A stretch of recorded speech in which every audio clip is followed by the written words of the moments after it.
This is the Gospel of John, chapter 18. When Jesus had spoken these words, he went forth with his disciples over the brook Kedron. Don't know how to say that. Where was a garden, into the which he entered, and his disciples, and Judas also. He's just like, yeah, this guy too, which betrayed him.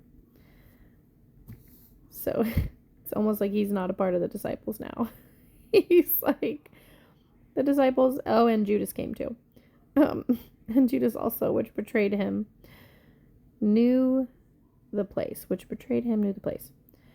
For Jesus oftentimes resorted thither with his disciples.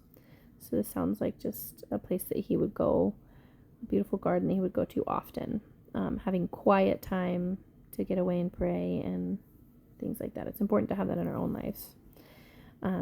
Judas then, having received a band of men and officers from the chief priests and Pharisees, cometh thither with lanterns and torches and weapons. Jesus, therefore, knowing all things, I love this, knowing all things that should come upon him, went forth and said unto them, Whom seek ye? They answered him, Jesus of Nazareth.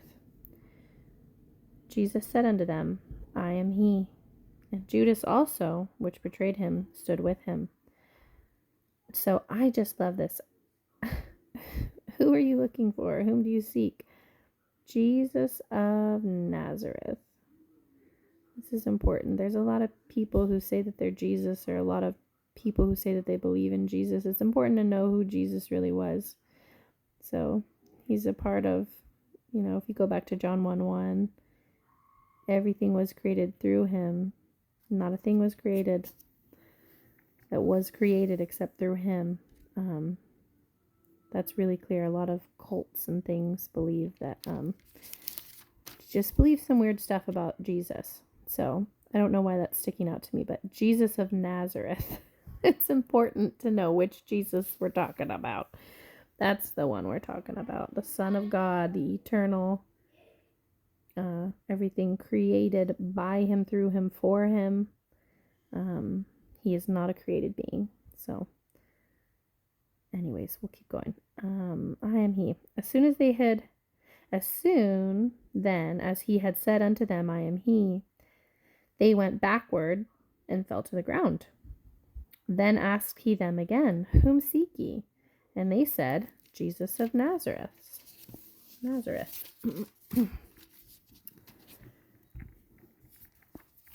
Oops.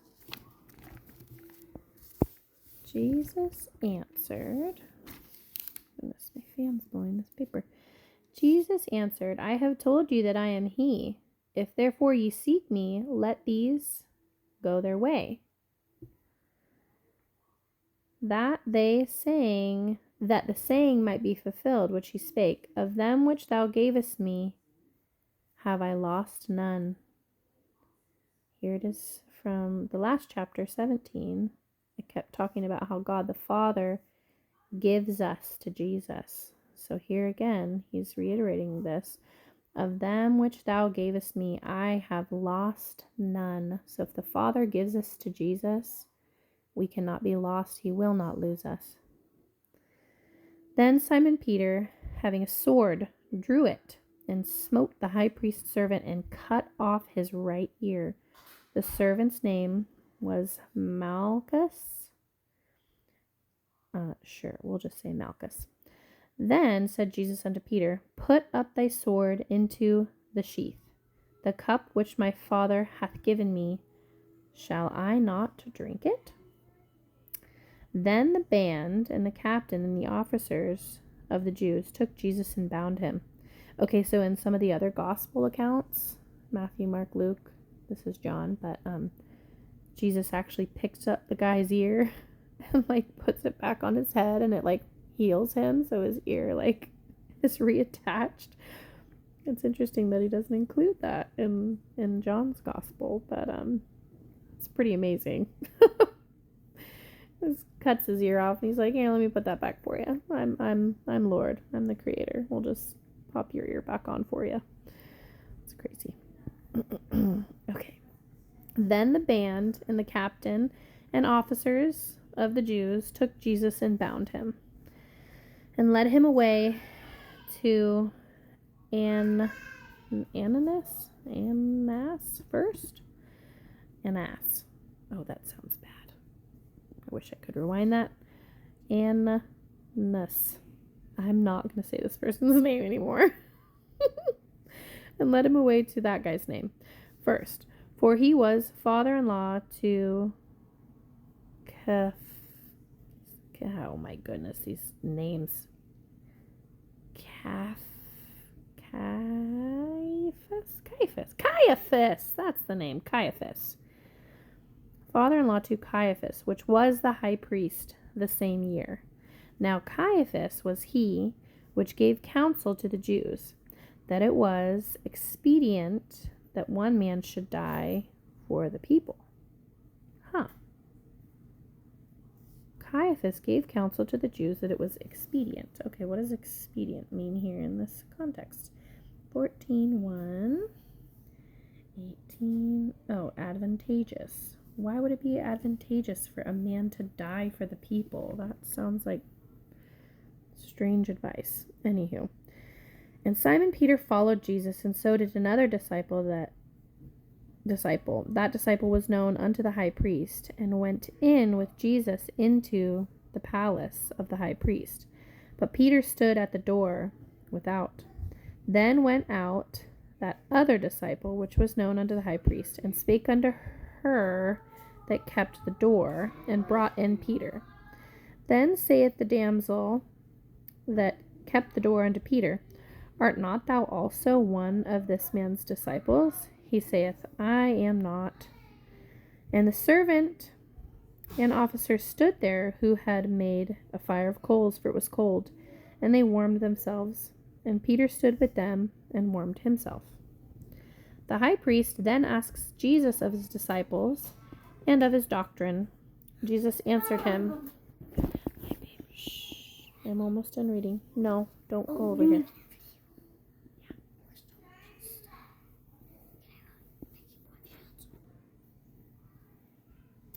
Jesus answered him, I spake openly to the world. I ever taught in the synagogues and in the temple, whither the Jews always resort, and in secret have I said nothing. Why askest thou me? Ask them which heard me. What I have said unto them, behold, they know what I said. And when he had thus spoken, one of the officers which stood by struck Jesus with the palm of his hand, saying, Answerest thou the high priest so? Jesus answered him, If I have spoken evil, bear witness of the evil. But if well, why smitest thou me? Now, this guy's name. And oh gosh, I just feel like I'm going to butcher his name.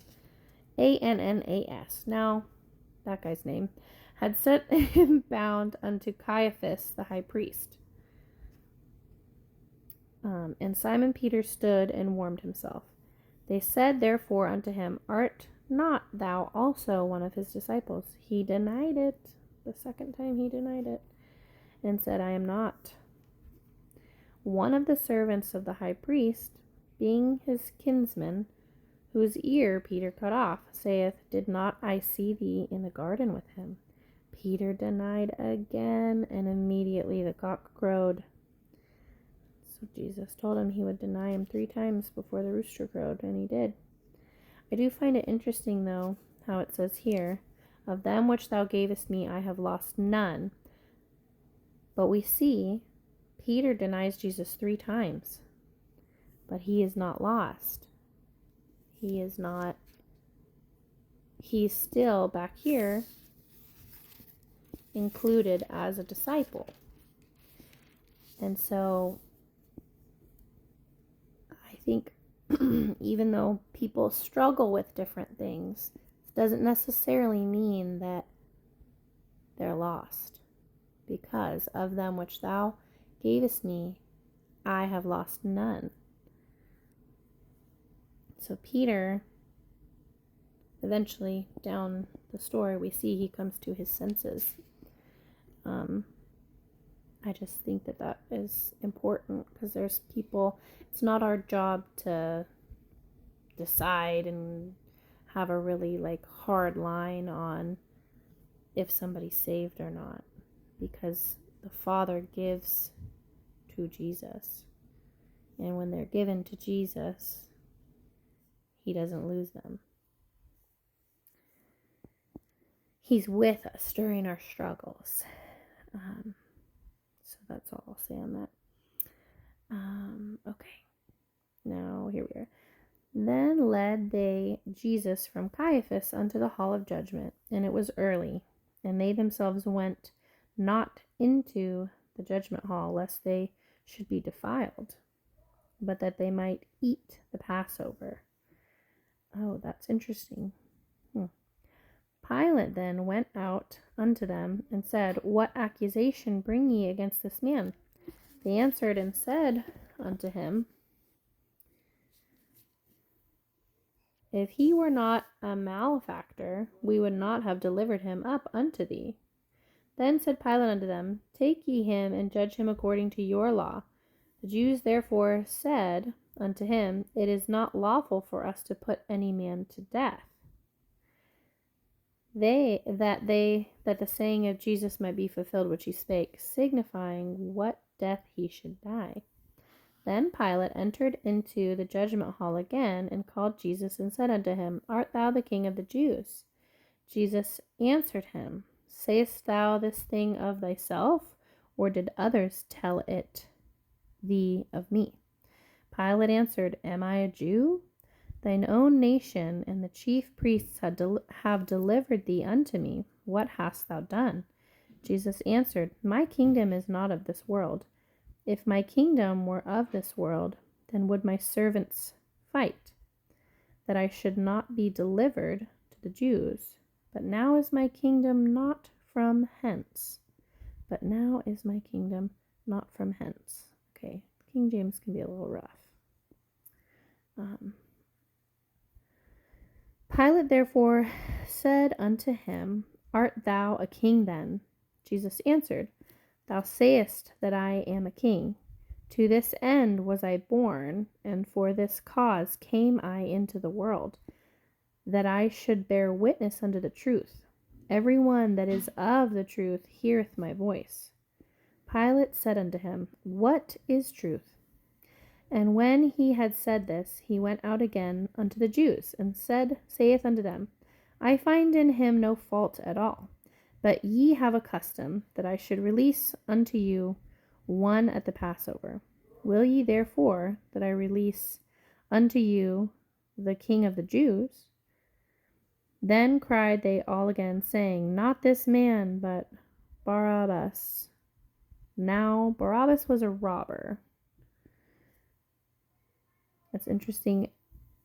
This I haven't studied too in depth, but if anybody's familiar with how the law went, how the Jewish law was, according to how punishments and things happened, apparently this was all illegal, what they were doing to Jesus. They were breaking their own laws. You're not supposed to have trials, I guess, around Passover or something. I could be totally misspeaking, but if you're interested, look into the legalities of this, and it was all not legal. And it's funny how they'll ask a question and he answers with a question, and then they answer back with a question, and there's just lots of questions, and just the way that they're communicating, it's funny. It's totally like a legal battle. So anyways, we'll leave it at that.